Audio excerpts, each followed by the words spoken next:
Hello everyone, welcome back to my YouTube channel. Come, let me show you what else can you do at Ikea if it's not there for furniture. Look left, no, it's not here, it doesn't look like here. And let me go ask the worker here. Oh yeah, it's at B1, alright? It's at level B1.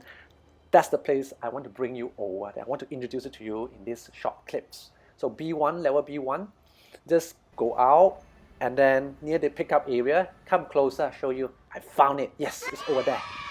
This is a place where I would normally go to when I would like to recycle my battery in the past 10 years or 20 years, right? I'm not sure how many years Ikea has been in Malaysia. So yes, battery means battery, okay?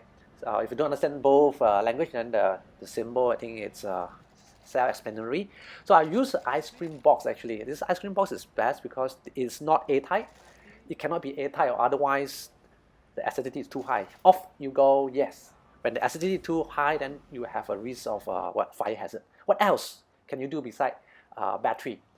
Metal means light bulb, aluminium, tin, or plastics, and also paper. Last but not least is actually textile. Your curtains, your blanket, your clothing that you no longer wear it, you can just bring it and dump it in here. It's free. I like Ikea a lot. Well, if you don't eat ice cream, then you go get a box. It costs 12 ringgit 90 cents. That's the only option. That's all from me. Thank you and goodbye.